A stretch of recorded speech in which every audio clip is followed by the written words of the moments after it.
Frankenstein, or the Modern Prometheus, by Mary Shelley. Volume 1, Chapter 7.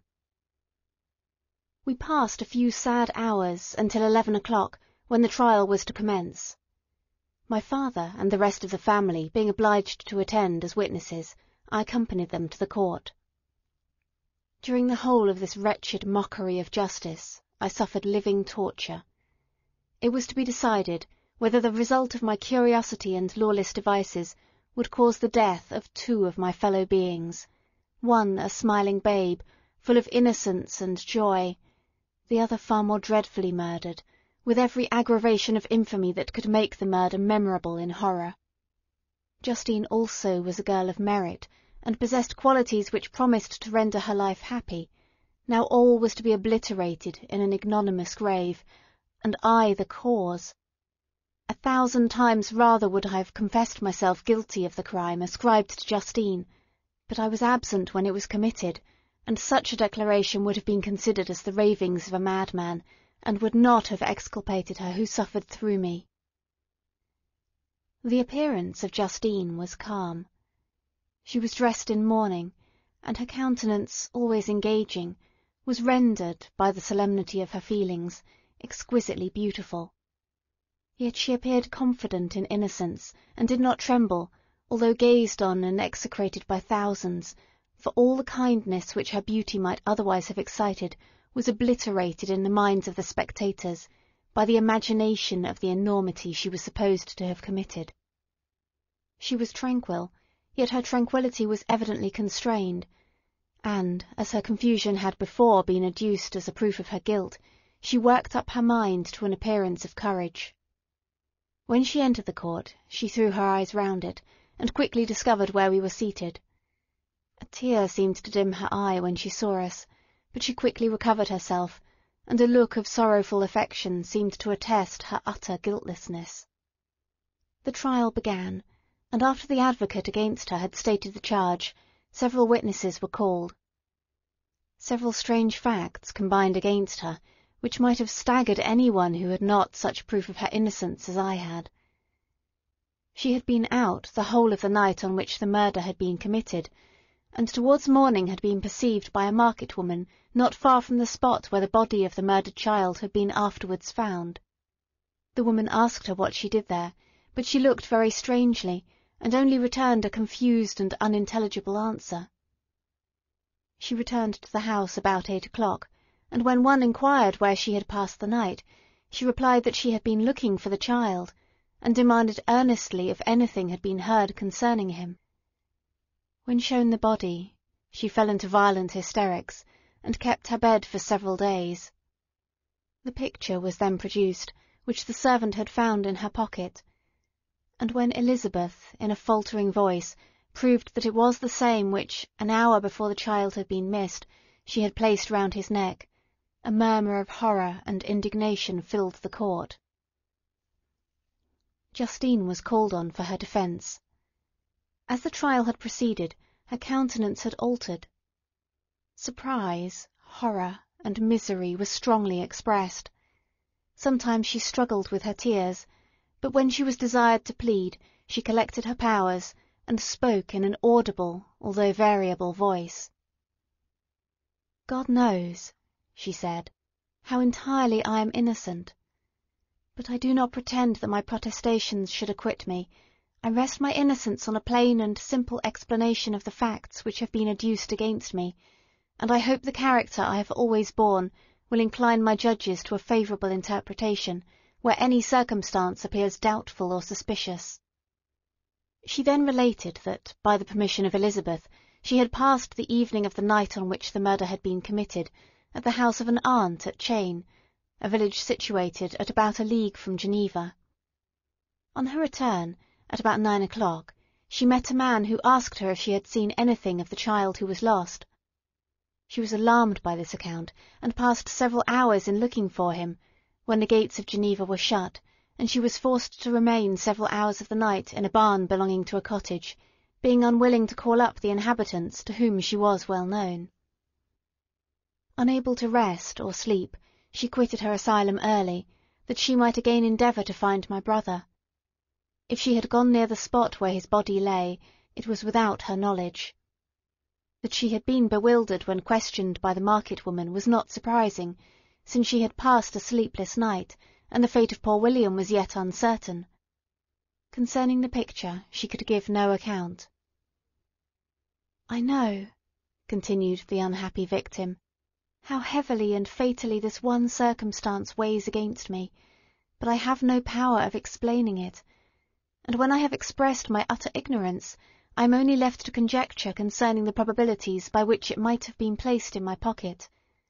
But here also I am checked. I believe that I have no enemy on earth, and none surely would have been so wicked as to destroy me wantonly.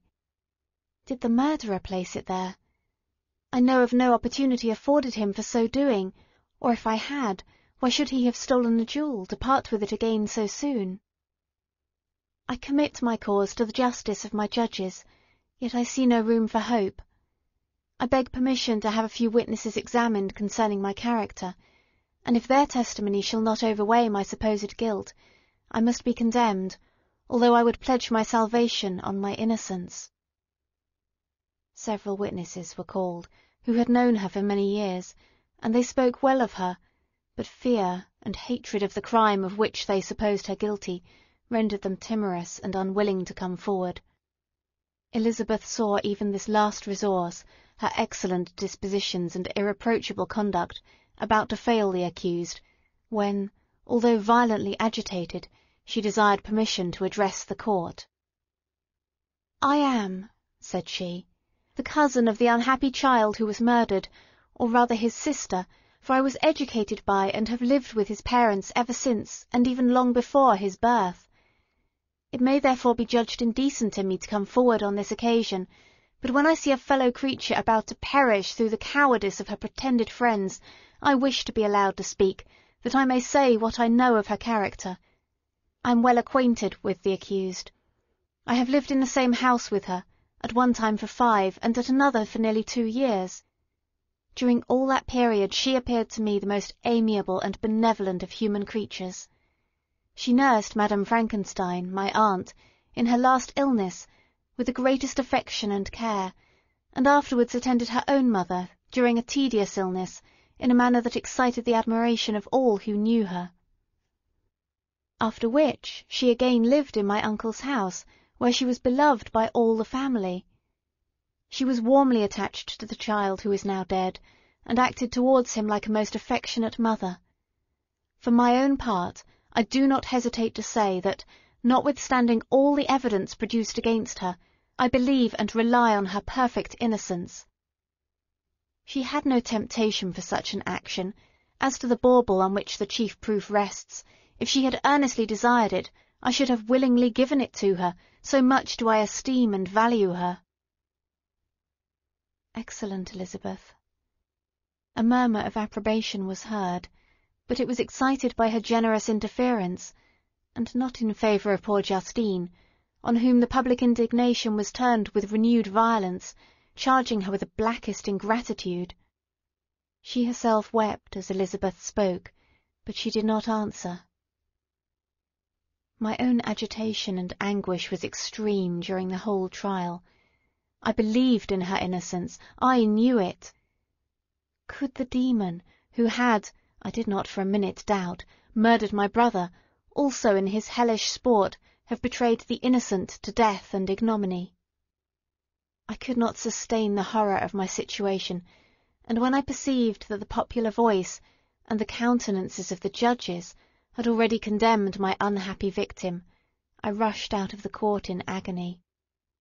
The tortures of the accused did not equal mine. She was sustained by innocence, but the fangs of remorse tore my bosom, and would not forego their hold. I passed a night of unmingled wretchedness. In the morning I went to the court. My lips and throat were parched. I dared not ask the fatal question, but I was known, and the officer guessed the cause of my visit. The ballots had been thrown. They were all black, and Justine was condemned. I cannot pretend to describe what I then felt. I had before experienced sensations of horror, and I have endeavoured to bestow upon them adequate expressions. But words cannot convey an idea of the heart-sickening despair that I then endured. The person to whom I addressed myself added that Justine had already confessed her guilt. "That evidence," he observed, "was hardly required in so glaring a case, but I am glad of it, and indeed none of our judges like to condemn a criminal upon circumstantial evidence, be it ever so decisive." When I returned home, Elizabeth eagerly demanded the result. "My cousin," replied I, "it is decided as you may have expected. All judges had rather that 10 innocent should suffer, than that 1 guilty should escape. But she has confessed." This was a dire blow to poor Elizabeth, who had relied with firmness upon Justine's innocence. "Alas!" said she, "how shall I ever again believe in human benevolence? Justine, whom I loved and esteemed as my sister, how could she put on those smiles of innocence only to betray? Her mild eyes seemed incapable of any severity or ill humour, and yet she has committed a murder." Soon after we heard that the poor victim had expressed a wish to see my cousin. My father wished her not to go, but said that he left it to her own judgment and feelings to decide. "Yes," said Elizabeth, "I will go, although she is guilty, and you, Victor, shall accompany me. I cannot go alone." The idea of this visit was torture to me, yet I could not refuse. We entered the gloomy prison chamber, and beheld Justine sitting on some straw at the further end. Her hands were manacled, and her head rested on her knees. She rose on seeing us enter, and when we were left alone with her, she threw herself at the feet of Elizabeth, weeping bitterly.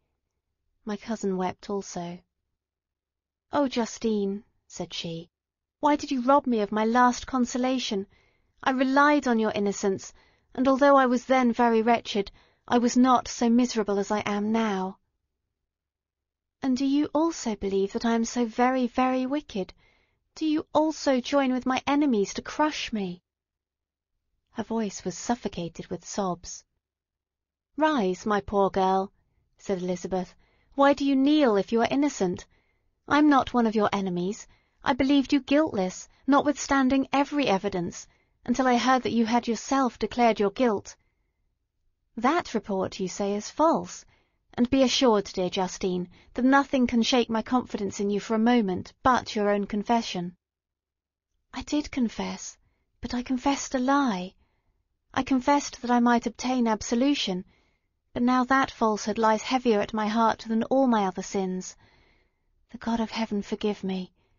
Ever since I was condemned, my confessor has besieged me. He threatened and menaced, until I almost began to think that I was the monster that he said I was. He threatened excommunication and hell-fire in my last moments, if I continued obdurate. Dear lady, I had none to support me. All looked on me as a wretch doomed to ignominy and perdition. What could I do? In an evil hour I subscribed to a lie, and now only am I truly miserable." She paused, weeping, and then continued, "I thought with horror, my sweet lady, that you should believe your Justine, whom your blessed aunt had so highly honoured, and whom you loved, was a creature capable of a crime which none but the devil himself could have perpetrated. Dear William, dear blessed child, I soon shall see you again in heaven, where we shall all be happy, and that consoles me, going as I am to suffer ignominy and death." "Oh, Justine, forgive me for having for one moment distrusted you. Why did you confess? But do not mourn, my dear girl, I will everywhere proclaim your innocence and force belief. Yet you must die. You, my playfellow, my companion, my more than sister. I never can survive so horrible a misfortune. Dear, sweet Elizabeth, do not weep. You ought to raise me with thoughts of a better life, and elevate me from the petty cares of this world of injustice and strife. Do not you, excellent friend, drive me to despair." "I will try to comfort you, but this I fear is an evil too deep and poignant to admit of consolation, for there is no hope. Yet heaven bless thee, my dearest Justine, with resignation, and a confidence elevated beyond this world. Oh, how I hate its shows and mockeries!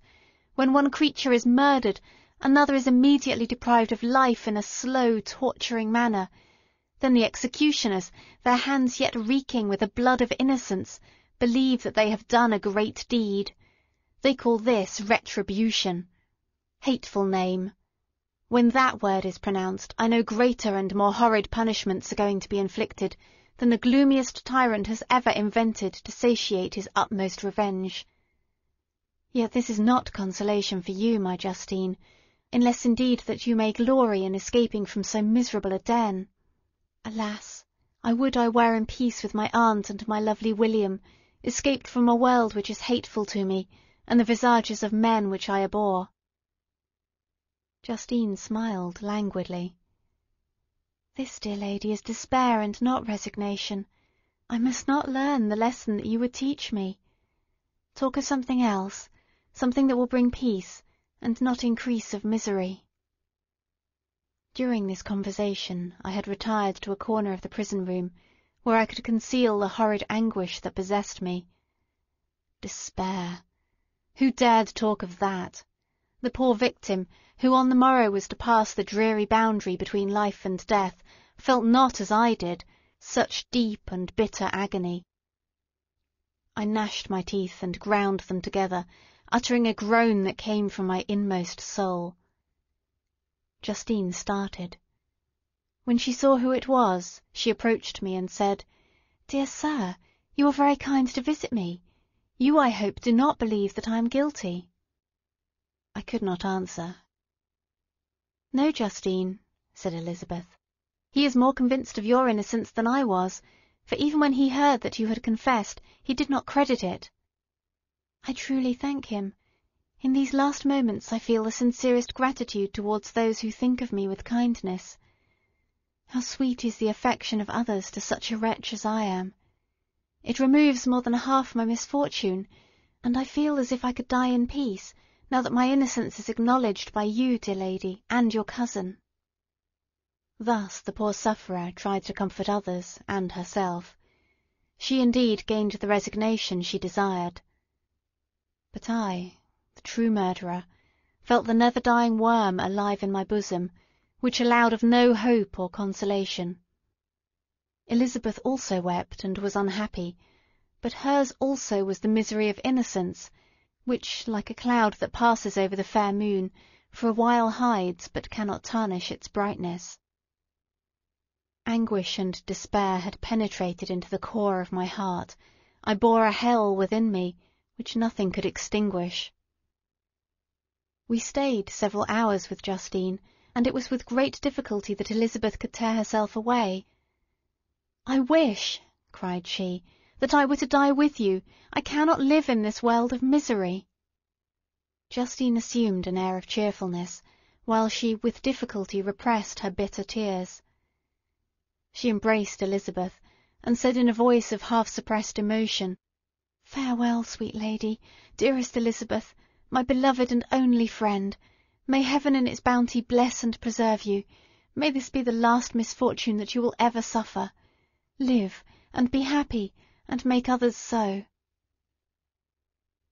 As we returned, Elizabeth said, "You know not, my dear Victor, how much I am relieved, now that I trust in the innocence of this unfortunate girl. I could never again have known peace if I had been deceived in my reliance on her. For the moment that I did believe her guilty, I felt an anguish that I could not have long sustained. Now my heart is lightened. The innocent suffers, but she, whom I thought amiable and good, has not betrayed the trust I reposed in her, and I am consoled." Amiable cousin, such were your thoughts, mild and gentle as your own dear eyes and voice. But I was a wretch, and none ever conceived of the misery that I then endured.